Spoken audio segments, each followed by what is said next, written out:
اعوذ باللہ من الشیطان الرجیم بسم اللہ الرحمن الرحیم۔ ناظرین، آج اتوار کا دن ہے اور 10 دسمبر آج تاریخ ہے، اور میں اپنی کینولا کی فصل پہ آیا ہوں۔ ماشاءاللہ یہ آپ دیکھ سکتے ہیں کینولا کی فصل اس ٹائم اس کی کنڈیشن کیا ہے۔ اس کو ہم نے 27 سپٹمبر کو کاشت کیا تھا اور آج 10 دسمبر ہے۔ دیکھ لیں اسی حساب سے کتنے دن بنتے ہیں، 2 مہینے اور کچھ دن بنتے ہیں۔ تو ماشاءاللہ اگیتی کاشت تھی، یہ اگیتی کاشت کے لحاظ سے ماشاءاللہ بہترین ہے۔ اس میں ہم نے 2 kg بیج ڈالا تھا کینولا کا، جو ایویال گروپ والوں کا 2 kg کا HC021 سی والا بیج اس میں ڈالا تھا۔ تو ماشاءاللہ اس میں پتے اس کے دیکھ لیں، گروتھ اس کی چیک کریں، ماشاءاللہ بہترین ہے۔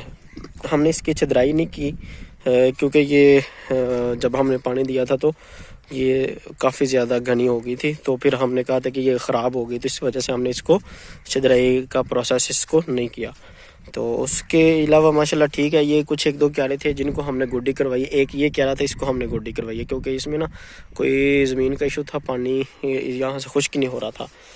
تو باقی یہ دیکھ لیں ماشاءاللہ اس کے پتے، یہ دیکھیں، یہ کینولا کا پودا ہے، آپ دیکھ لیں کس طرح کے اس کے پتے دیکھیں کتنے ماشاءاللہ بڑے ہیں۔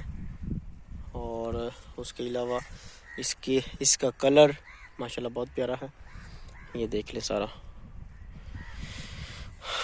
ماشاءاللہ اس کو ہم نے کوئی اتنے خاص فرٹیلائزر ابھی تک دیے نہیں ہیں، لیکن انشاءاللہ اب اس کو سلفر اور پوٹاش وغیرہ ہم نے لگانا ہے۔ ایک پانی جب لگائیں گے، ایک جو 25 کاشت تھی وہ بھی میں نے آپ کو ویوز کا دکھایا ہے، لیکن یہ اگیتی کاشت ہے۔ اگیتی کاشت ماشاءاللہ زبردست ہے ہر لحاظ سے، پودے کی تعداد بھی کافی ہے، پودوں کی تعداد ماشاءاللہ بالکل ٹھیک ہے۔ اب یہ دھوپ کافی نکلتی ہے تو دوپہر کے ٹائم اس کے نا کچھ پتے اس کے مرجھانے لگ جاتے ہیں، تو پانی اس کو آنے والا ہے، انشاءاللہ پانی اس کو دیں گے اب انشاءاللہ اسی ویک میں ہی پانی دینا ہے، 15 سے پہلے انشاءاللہ پانی اس کو ہم لگا دیں گے۔ تو اس کے بعد پھر اس کو فلڈ کریں گے، جو بھی ہماری پوٹاش سلفر سارا اس کو ہم